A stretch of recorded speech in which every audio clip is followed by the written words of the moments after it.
Hello students. We were doing about the movement due to growth in the previous video. So let's continue this topic. We were doing about the phototropisms and geotropism.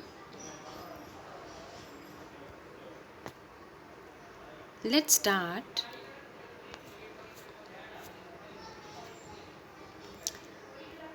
Environmental triggers such as light or gravity will change the directions that plant parts grow in. जो environment है, environmental factors है students, जैसे हो गया light है, gravity है, ये क्या करते हैं, चेंज करते हैं डायरेक्शन को जहाँ पे प्लांट्स के पार्ट्स जो हैं ग्रो करते हैं. ये डायरेक्शनल्स होते हैं, ट्रॉपिक होते हैं, और ये मूवमेंट्स कैन बी इधर टुवर्ड्स अ स्टिमुलस. हो सकते हैं कि इनकी जो मूवमेंट है वो स्टिमुलस की तरफ हो सकती है या स्टिमुलस से अवे हो सकती है. सो डिफरेंट जो दो तरह के फोटोट्रॉपिक मूवमेंट्स थे वो थे shoot respond by bending towards light while roots respond by bending away from it. How does this help the plant? तो फिर ये कैसे प्लांट को हेल्प करते हैं?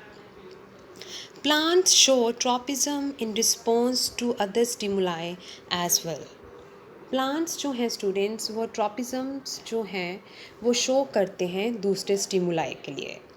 The roots of plant always grow downwards while the shoots usually grow upward.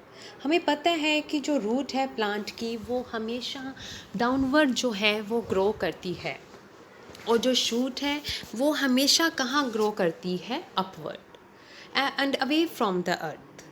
This upward and downward grow of shoots and roots in response to the pull of earth or gravity is obviously geotropism. कि जो चीज़ geotropism means जो gravity की तरफ है उसको हम बोलते हैं geotropism. If hydro means water, yesterday in the previous video we have discussed about that geo pertains to earth, photo pertains to light. So same like hydro means water and chemo means chemicals. What would hydrotropism and chemotropism means? Can we think of examples of these kinds of directional growth movements? One example of chemotropism is the growth of pollen tubes towards ovules. Chemotropism का हम एक example देख सकते हैं बेटा, यहाँ पे जो ग्रोथ होती है पोलन ट्यूब्स की ओव्यूल्स की तरफ, about which we will learn more when we examine the reproductive processes of living organisms.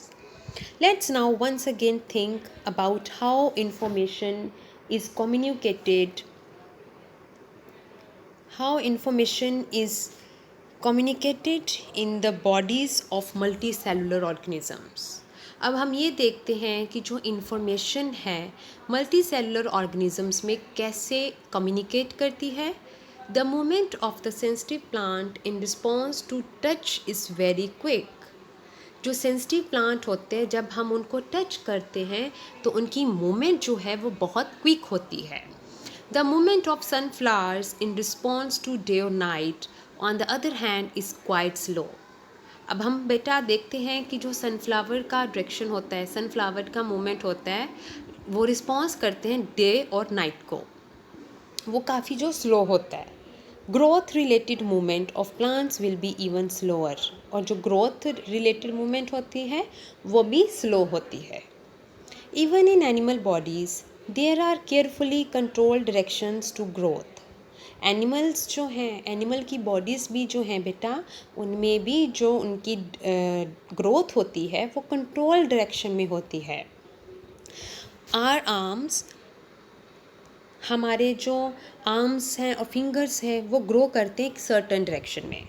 पता है ना आपको कि जो हमारे हाथ पैर हैं, हमारी फिंगर्स जो हैं, एक कुछ सर्टन डायरेक्शन में ये ग्रो करती हैं, नॉट हैफहेजली. ये नहीं है कि कहीं भी हाथ हमारे ग्रो करी जा रहे हैं, कहीं भी फिंगर्स जो हैं वो हमारी ग्रो करती हैं.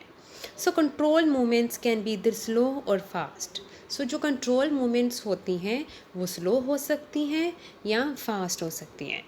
If fast responses to stimuli are to be made, information transfer must happen very quickly. अगर तो रिस्पॉन्स बहुत फास्ट हो रहा है स्टिमुलेशन के लिए। इट मीन्स कि जो इंफॉर्मेशन है वो बहुत क्विकली ट्रांसफ़र हो रही है। For this the medium of transmission must be able to move rapidly. फिर इसके लिए जो ट्रांसमिशन का मीडियम है वो भी क्या होना चाहिए, बहुत ही रैपिड मूव होना चाहिए। Isn't it? Electrical impulses are an excellent mean for this. अब इसके लिए जो फास्ट मूवमेंट के लिए बेस्ट वे जो है that is the electrical impulses है। But there are limitations to the use of electrical impulses. लेकिन इलेक्ट्रिकल इम्पल्सिस के यूज़ की कुछ लिमिटेशंस भी हैं। Firstly, they will reach only those cells that are connected by nervous tissue. Firstly क्या है, वो कहाँ रीच करेंगे, उन सेल्स के पास जो नर्वस टिश्यू के साथ कनेक्टेड होते हैं। Not each and every cell in the animal body. ये नहीं है कि आपके जो इलेक्ट्रिकल इम्पल्सिस हैं वो एनिमल्स की बॉडी में हर एक सेल को नहीं पहुंचते। वो सिर्फ उन्हीं के पास पहुंचेंगे इलेक्ट्रिकल इम्पल्सिस जो नर्वस टिश्यू के साथ कनेक्टेड होते हैं। Secondly, once an electrical impulse is generated in a cell, अगर एक बार सेल के बीच में इलेक्ट्रिकल इम्पल्स जो है वो जनरेट हो जाती है एंड ट्रांसमिट हो जाती है, the cell will take some time to reset its mechanism before it can generate and transmit a new impulse. अगर एक बारी एक सेल के बीच में इलेक्ट्रिकल इम्पल्स जनरेट होके ट्रांसमिट हो जाती है तो फिर सेल जो है दोबारा उस मैकेनिज़्म को रीसेट करने के लिए थोड़ा सा टाइम लेता है। In other words, cell cannot continually create and transmit electrical impulses. Cells जो हैं वो कॉन्टीन्यूली इलेक्ट्रिकल इम्पल्सिस को क्रिएट नहीं करते, ना ही ट्रांसमिट करते हैं। It is thus no wonder that most multi cellular organisms use another means of communication between cells. अगर तो बेटा हमने अभी ये कहा है कि इलेक्ट्रिकल इम्पल्सिस जो हैं, जो सेल्स के बीच में ये कनेक्शन होता है वो कॉन्टीन्यूस काम नहीं करता, ठीक है, तो फिर मल्टी सेलुलर ऑर्गेनिजम्स में और भी अनदर वे जो कम्युनिकेशन का है that is the chemical communication. I hope this is clear to everyone. Then, if instead of generating electrical impulses, stimulated the cells release a chemical compound, this compound would diffuse all around the original cell.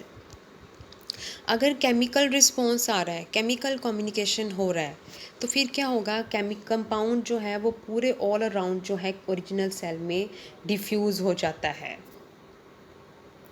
Molecules on the surface, then they would be able to recognise information. फिर वो वहाँ जाके information को recognise कर लेते हैं, ठीक है। It can be done,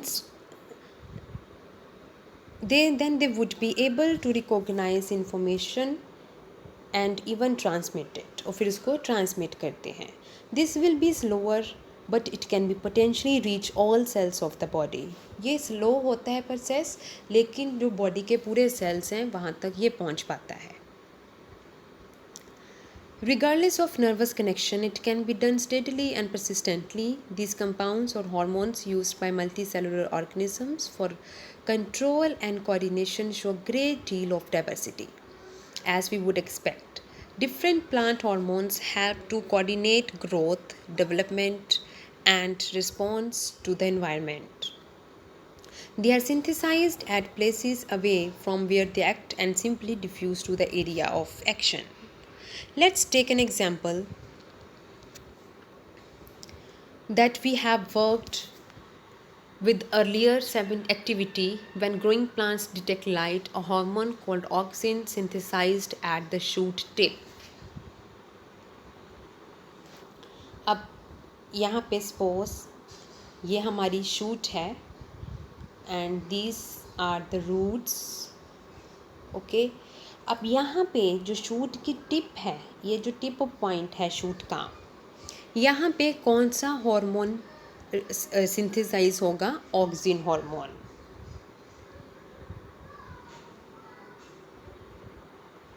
okay, auxin hormone will be synthesised at the shoot tip.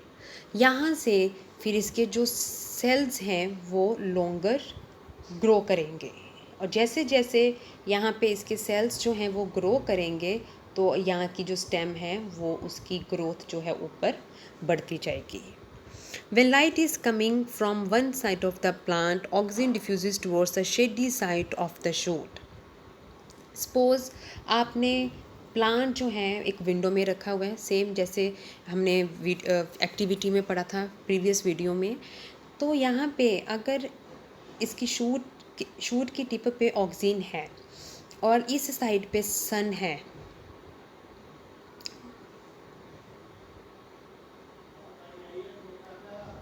ठीक है. अब यहाँ पे क्या होगा बेटा, अब यहाँ पे सन है तो इसकी ये वाली जो साइड है, ये इस साइड पे सारी क्या पड़ रही है, लाइट, सन की लाइट पड़ रही है. ओके. अब ऑक्सीजन क्या करेगा, ऑक्सीजन जो है जहाँ पे प्लांट का शेडी पार्ट होगा उस साइड पे ऑक्सीजन जो है क्या चले जाएगा, डिफ्यूज़ हो जाएगा उस साइड पे. This concentration of oxygen stimulates the cells to grow longer on the side of the shoot which is away from the light. फिर क्या करेगी, यहाँ पे जो concentration होगी ऑक्सीजन की वो सेल्स को स्टिमुलेट करेगा to grow longer on the side of the shoot which is जो लाइट से अवे है उस साइड पे इसकी जो शूट है वो ज़्यादा ग्रो कर जाएगी.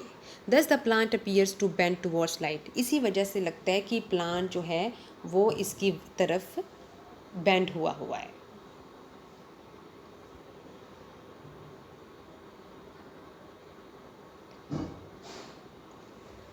Right. Another example of plant hormones are gibberellins. First hormone था हमारा बेटा auxin.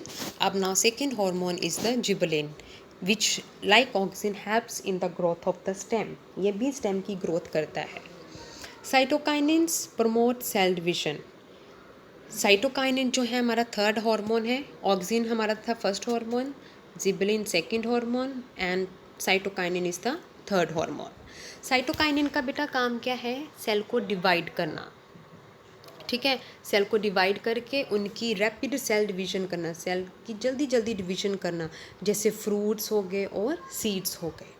These are examples of plant hormones that help in promoting growth. ये तीनों हॉर्मोन्स जो हैं वो क्या करते हैं, प्लांट की ग्रोथ को बढ़ाते हैं. But plants also need signals to stop growing. अब ऐसा तो नहीं है कि प्लांट जो है वो कॉन्टीन्यूसली ग्रो करते जाते हैं. अब उनको वो सिग्नल देते हैं कि वो क्या है कि अब उनकी ग्रोथ जो है वो क्या हो रही है, स्टॉप हो रही है. तो वहाँ एक ऐसा हार्मोन है that is the abscisic acid is an example of that hormone which inhibits growth.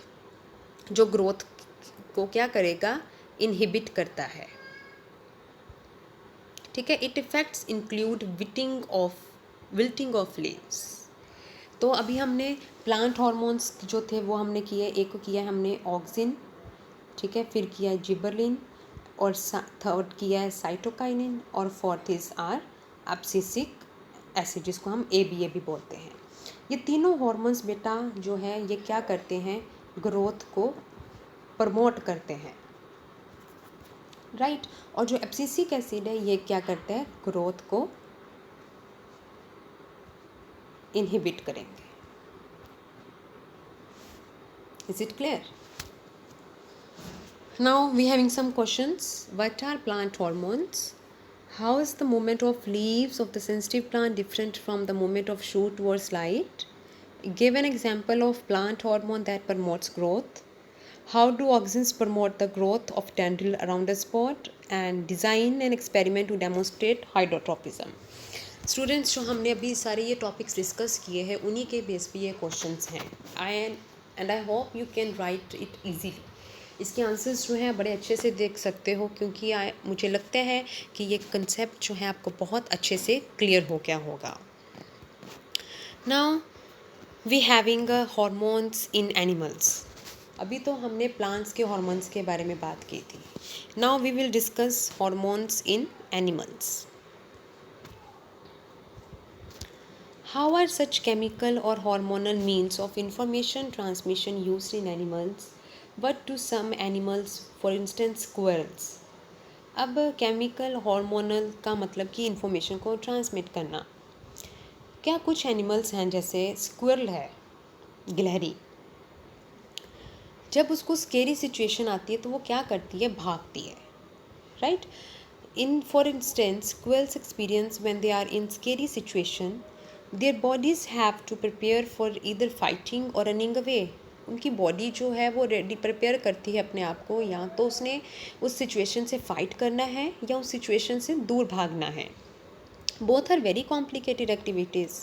इन दोनों एक्टिविटीज़ में क्या है, ज़्यादा क्या लगती है, energy, great deal of energy. Many different tissue types will be used and then activities integrated together in these sections. तो बहुत सारे different tissues जो हैं इसमें काम करेंगे. दौड़ने में बड़ी सारी हमारी muscles जो हैं स्क्विरल की यूज़ होंगी.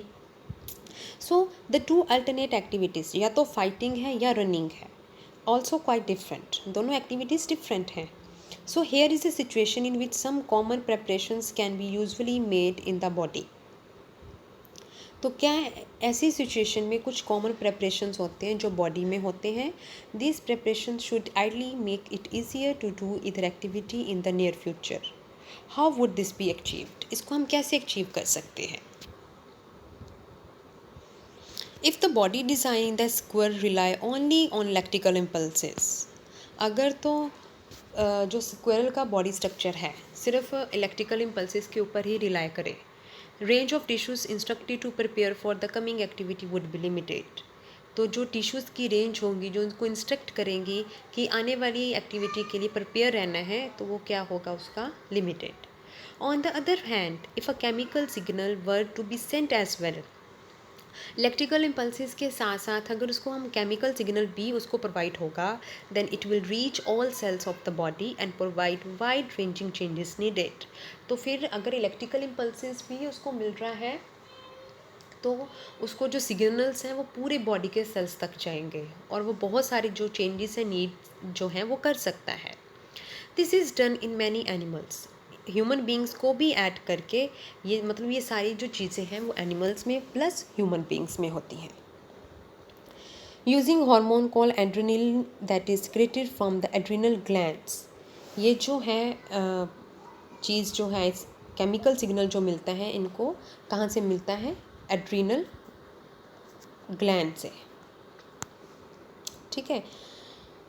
Adrenaline is secreted directly into the blood. Adrenaline जो है बेटा ये एक हार्मोन है जो कहाँ से सिक्रेट होता है, ब्लड में. एड्रेनलिन जो है सिक्रेट होता है डायरेक्टली ब्लड के बीच में और डिफरेंट पार्ट्स जो बॉडी के हैं वहाँ तक जाता है. The targets organ of the specific The target organs of the specific tissue on which it acts include the heart. इसके टारगेट ऑर्गन्स होते हैं, स्पेसिफिक साइट होती हैं जहाँ पे इसने हार्मोन एक्ट करना होता है. As itself, the heart beats faster, resulting in supply of more oxygen to our muscles. क्योंकि जब हमारी हार्ट बीट ज़्यादा फास्ट मूव बीट करती है तो क्या होता है कि जो ऑक्सीजन की सप्लाई है मसल्स को वो बढ़ जाती है. The blood to the digestive system The blood to the digestive systems and skin is reduced due to contraction of muscles around small arteries in these organs. This diverts the blood to our skeletal muscles. The breathing rate also increase. अब जो हमारा breathing rate वो भी बढ़ जाता है क्योंकि diaphragm और रिब मसल्स जो हैं दोनों क्या कर जाते हैं, contract. All these responses together enable the animal body to be ready to deal with the situation. अब ये जो दोनों सारे रिस्पॉन्सेज हैं ये सारे क्या करते हैं, बॉडी को प्रिपेयर करते हैं आने वाली सिचुएशन में रेडी रहने के लिए. Such animal hormones are a part of endocrine system which constitutes second way of control and coordination of the body. So ऐसे हॉर्मोन्स जो हैं वो किसका पार्ट हैं, एंडोक्राइन सिस्टम के, जो क्या बनाते हैं, कंट्रोल कोऑर्डिनेशन का सेकंड पे. नेक्स्ट हमारे पास है activity 7.3. Look at the figure 7.7. यहाँ पे बेटा आपके पास फिगर है, right. Identify the endocrine glands. Some of these glands have been listed in table and discussed in the text. Consult books in the library and discuss with your teachers to find out about other glands. So let's start. Remember that plants have hormones that control their directional growth. अब ये याद रखना बेटा कि जो plants हैं उनके बीच में हॉर्मोन्स होते हैं जो उनकी ग्रोथ को कंट्रोल करते हैं। But functions to animal hormones perform, कौन से जो एनिमल के हॉर्मोन्स जो होते हैं वो कौन से पर फंक्शंस को परफॉर्म करते हैं। On the face of it we can not imagine their role in directional growth, हम इमेजिन नहीं कर सकते उनकी डायरेक्शनल ग्रोथ के रोल को। We have never seen an animal growing more in one direction और अदर, और ना ही हमने ये कभी देखा है कि एक एनिमल जो है वो एक ही डायरेक्शन में ग्रो करी जा रहा है डिपेंडिंग ऑन द लाइट और ग्रेविटी। ये तो नहीं है कि कोई एनिमल जो है लाइट के ऊपर डिपेंड कर रहा है कि लाइट की तरफ ही बढ़ता जा रहा है, या ग्रेविटी के ऊपर डिपेंड कर रहा है मीन्स ग्रेविटी की तरफ ही वो इंक्रीज़ हो जा रही है उसकी ग्रोथ, ऐसा कुछ नहीं है। But if we think about it a bit more, अगर हम थोड़ा सा इसके बारे में सोचते हैं, it will become evident that even in animal bodies growth happens in carefully controlled places. अगर हम एनिमल बॉडी की बात करें तो ग्रोथ जो है एक कंट्रोल्ड प्लेसेस में होती है। Plants will grow leaves in many places on the plant body. अब जब बेटा प्लांट्स है, ठीक है, वो लीव्स ग्रो कर देते हैं प्लांट की बॉडी के ऊपर कहीं पे भी, है ना, मैनी प्लेसेस पे। But we do not grow fingers on our faces. लेकिन हमारे केस में, ह्यूमन बींग्स के केस में ऐसा नहीं है। ये तो नहीं है कि जो हमारी फिंगर्स हैं वो हमारे फेस के ऊपर ग्रो कर रही हैं। डिज़ाइन जो है बॉडी का वो केयरफुली मेंटेन होता है even during the growth of children. ठीक है, आई होप कि ये एग्जाम्पल से आपको अच्छे से समझ में आया होगा। अभी हम देखते हैं पीनियल ग्लैंड है, मेल और फीमेल का स्ट्रक्चर बनाया हुआ है बेटा। हाइपोथैलेमस है, पिट्यूटरी ग्लैंड है, थायराइड ग्लैंड है, parathyroid, thymus, pancreas and adrenal glands. ये सब कॉमन है मेल और फीमेल में। डिफरेंस कहाँ है? टेस्टिस का और ओवरीज का। ये सारी जो ग्लैंड्स आपको शो कराई गई हैं, all these glands are endocrine glands. Okay, let's examine some examples to understand how hormones help in coordinated growth. अभी हम बात करते हैं कि कैसे कुछ एग्जाम्पल्स हैं कि कैसे हॉर्मोन्स जो हैं कोऑर्डिनेशन ग्रोथ में हेल्प करते हैं। We have all seen salt packets which say iodized salt or enriched with iodine। बेटा हमने कई बार सॉल्ट के पैकेट्स के ऊपर देखते हैं ना कि ऊपर लिखा होता है आयोडाइज्ड नमक या enriched with iodine। Why is it important for us to have iodized salt in our diet? हमारी डाइट में आयोडीन नमक होना क्यों ज़रूरी है? Iodine is necessary for the thyroid gland to make thyroxine hormone। कि जो थायराइड ग्लैंड है वो क्या बनाती है? Thyroxine hormone. Thyroxine regulates carbohydrate, protein और फैट मेटाबॉलिज्म। हमारे बॉडी के अंदर जो कार्बोहाइड्रेट है, प्रोटीन है और फैट है, उसके मेटाबॉलिज्म्स को थायरोक्सिन हार्मोन जो है वो क्या करता है? रेगुलेट, ताकि हमारी बैलेंस ग्रोथ हो सके। Iodine is essential for the synthesis of thyroxin. Thyroxin hormone का बनने में आयोडीन बहुत ज़रूरी है।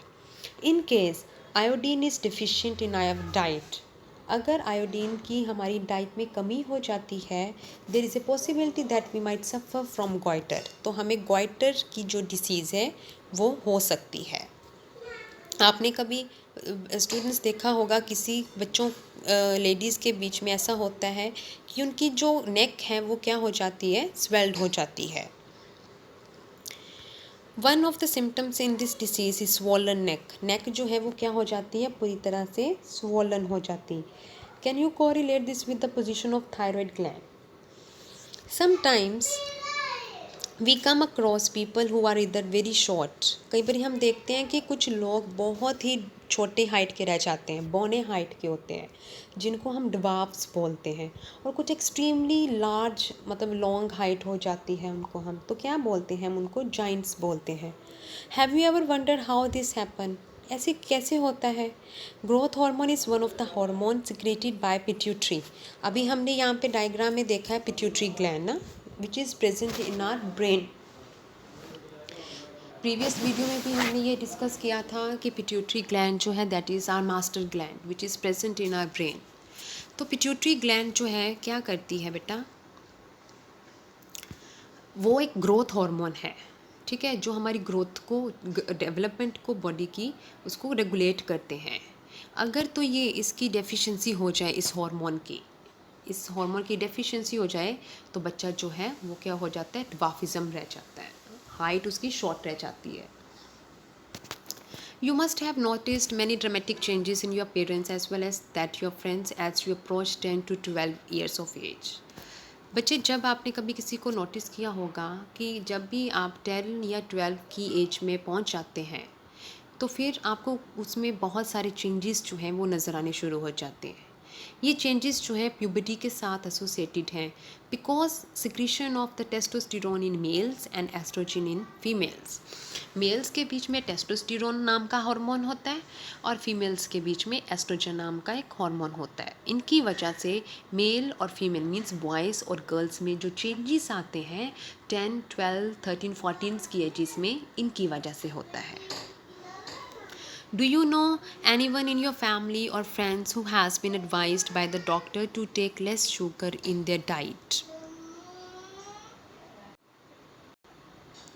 Do you know any one in your family और फ्रेंड्स? कभी आपने देखा होगा कि आपकी फैमिली या कोई फ्रेंड में से जिसको एडवाइस करते हैं doctor to take less sugar, अपनी डाइट में चीनी कम लेना चाहिए, मीठा कम खाना चाहिए, because they are suffering from diabetes, क्योंकि वो डायबिटीज़ की प्रॉब्लम से सफ़र कर रहे होते हैं।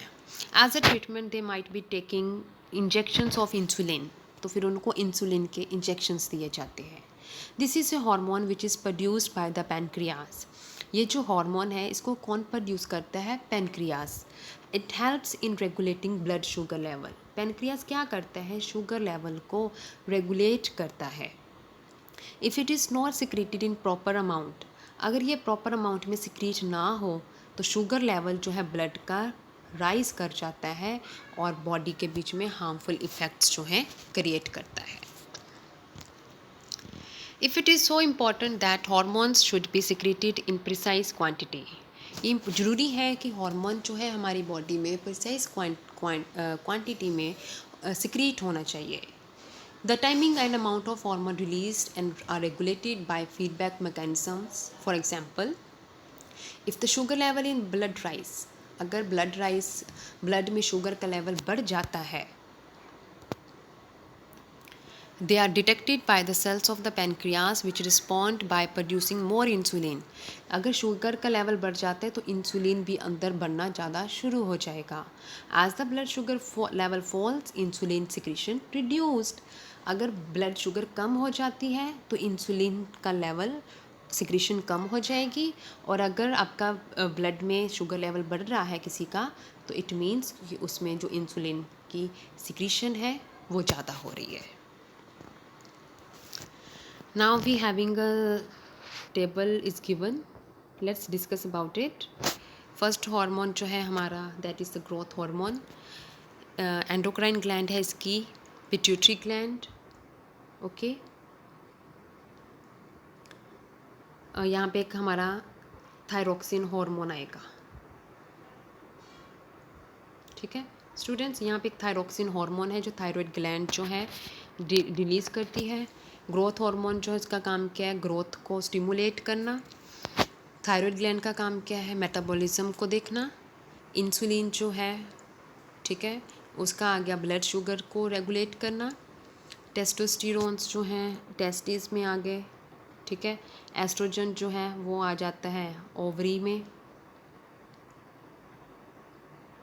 यहाँ पे आपका आएगा एस्ट्रोजन हार्मोन, ठीक है। ये ओवरी सिक्रीट करे, ग्लैंड आगे इसकी, और फीमेल सेक्स हार्मोन है, रेगुलेट करता है मेंसेस को। देन एड्रेनल जो है, एड्रिनल ग्लैंड्स आ जाती हैं, रिलीजिंग हार्मोन्स जो हैं स्टिमुलेट करता है pituitary gland to release hormones. Then here are some questions also given. How does chemical coordination take place in animals? Why is the use of iodized salt advisable? How does our body respond when adrenaline is secreted into the blood? Why some patients of diabetes treated by giving injection of insulin? Now let's see what you have learned. Control coordinations are the functions of the nervous system and hormones in our body. The responses of the nervous system can be classified as reflex action, voluntary action or involuntary actions. Let's recall students कि क्या किया अभी हमने, okay क्या discuss किया है. तो थोड़ा सा अभी हम बैक चले जाते हैं.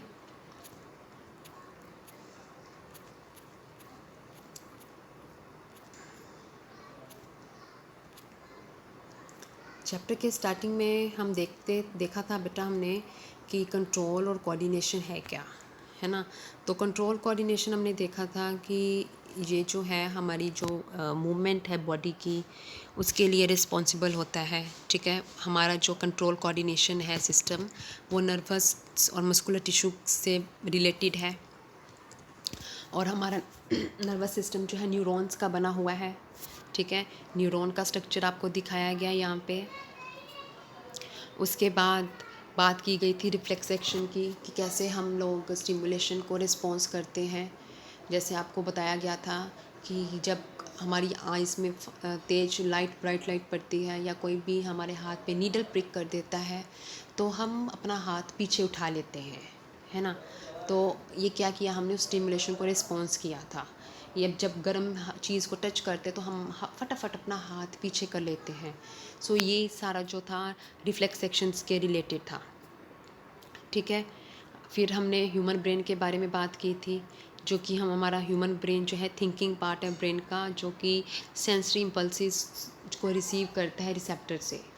ब्रेन के 3 पार्ट्स थे, for brain, mid brain, hind brain. For brain में थिंकिंग प्रोसेस आ जाता है जिसमें हमें हमारा सेंसरी, स्मेलिंग और साइट आ जाती है सारी. ठीक है, मिड ब्रेन जो था portion that was in between the for brain and hind brain, जो सेंसरी और मसल्स को जो सारा इम्पल्सिस को कैरी करता है. और हाइंड ब्रेन जो था हमारा उसके बीच में सारी हमारी इनवॉलंटरी एक्शंस आ जाते हैं. जैसे वॉमिट हो गया था, ठीक है, वॉमिट हो गया, उसके बाद ब्लड प्रेशर हो गया, ये जो सलाइवेशन जो थी, ये सारे हमारे हाइंड ब्रेन में प्रोसेसेस आ जाते थे. उसके बाद हमने डिस्कस किया था कि जो टिश्यू है हमारा ब्रेन जो है वो किस में प्रोटेक्टेड है. एक बोनी लाइक स्ट्रक्चर है, उसके बीच में फ्लूइड फील्ड है जो कि शॉक अब्जॉर्प्शन से बचा के रखता है. और उसके बाद नीचे से हमारा वर्टिबल कॉलम स्टार्ट हो जाता है जो स्पाइनल कॉर्ड को प्रोटेक्ट करता है. देन प्लांट्स में कोऑर्डिनेशन कैसे होता है, ठीक है, वो देखा था हमने कि कैसे जो स्टिमुलेशंस के अकॉर्डिंग, जैसे टच मी नॉट फ्लावर है, लीफ है, वो कैसे ड्रूप कर जाते हैं. ठीक है, टच करते हैं तो विल्ट हो जाते हैं. कैसे वो रिस्पॉन्स करते थे स्टिमुलस को, ग्रोथ होती है उनकी. ठीक है, मूवमेंट होती है ग्रोथ की वजह से. फोटोट्रोपिज्म और जियोट्रोपिज्म हमने किया था इसका. ठीक है, कि कैसे प्लांट जो है उसकी shoot towards the light grow करती है और जो रूट है अवे जाती है लाइट से. ठीक है, देन इलेक्ट्रिकल इम्पल्सिस के बारे में हमने बात की थी कि जो है वो एक सेल से दूसरे सेल तक नहीं जा पाते. यहाँ पे सिर्फ जो पोर्शन उसका कनेक्ट होता है नर्वस टिश्यू से, वहाँ पे इलेक्ट्रिकल इम्पल्सिस मूव करती हैं. बाकी जो है वहाँ पे केमिकल जो सिस्टम है, केमिकल इम्पल्सिस जो है वो वर्क करती हैं. ठीक है बेटा, फिर हॉर्मोन्स जो एनिमल्स में थे वो हमने पढ़े हैं. ठीक है, वो डिस्कस किए थे कि कैसे एड्रेनलिन हार्मोन जो है वो ब्लड में आता है, कैसे बॉडी की ग्रोथ करने में वो हेल्प करते हैं. ठीक है, और जो हमारी बॉडी की ग्रोथ होती है वो हैफेजली नहीं होता, एक डायरेक्शन में होता है. जैसे प्लांट्स के किसी भी प्लांट की शूट है, लीव्स कहीं पे भी ग्रो कर जाते हैं, लेकिन ह्यूमन केसेस में ऐसा नहीं है. ओके, देन ये स्ट्रक्चर किया था हमने, एंडोक्राइन ग्लैंड्स देखी थी हमने. हाँ, और वन थिंग मोर कि जो प्लांट्स थे उनके बीच में जो हॉर्मोन्स हमने करे थे, ऑक्सिन जो है, ऑक्सिन, साइटोकाइनिन और जिबलिन हार्मोन्स, ये तीनों हार्मोन्स जो हैं प्लांट की ग्रोथ में हेल्प करते हैं. लेकिन एक हार्मोन होता है जैसे है आपका एब्सिसिक एसिड हार्मोन जो है, जो प्लांट की ग्रोथ को इनहिबिट करता है, उनकी ग्रोथ को रोकता है. तो ये 4 हार्मोन्स हमने इसमें प्लांट की ग्रोथ में पढ़े थे. उसी तरह एनिमल्स और ह्यूमन बींग्स जो हैं उनके बीच में ये हार्मोन्स आ जाते हैं ठीक है, थायराइड ग्लैंड है, ठीक है, पैनक्रियास है, टेस्टोस्टेरोन है, एस्ट्रोजन है, ये सारे जो हैं अपना अपना फंक्शन करते हैं। फिर आयोडीन जो है वो नेसेसरी है हमारी बॉडी के लिए, ठीक है, थायराइड ग्लैंड को बनाने के लिए। थायराइड ग्लैंड जो है वो थायरोक्सिन हार्मोन को सिक्रीट करता है, और कार्बोहाइड्रेट, प्रोटीन और फैट जो है मेटाबॉलिज्म के रेट को कंट्रोल करते हैं। अगर इनकी कमी हो जाती है आयोडीन की हमारी बॉडी में तो गॉइटर की रिलेटेड प्रॉब्लम हो जाएगी। ओके, अब 10 या 12 साल की उम्र में बच्चे, बॉयज़ और गर्ल्स में चेंजेस आने शुरू हो जाते हैं, तो उनके बीच में भी क्या है, प्यूबर्टी आ जाती है, मीन्स ग्रोथ हार्मोन आ जाता है।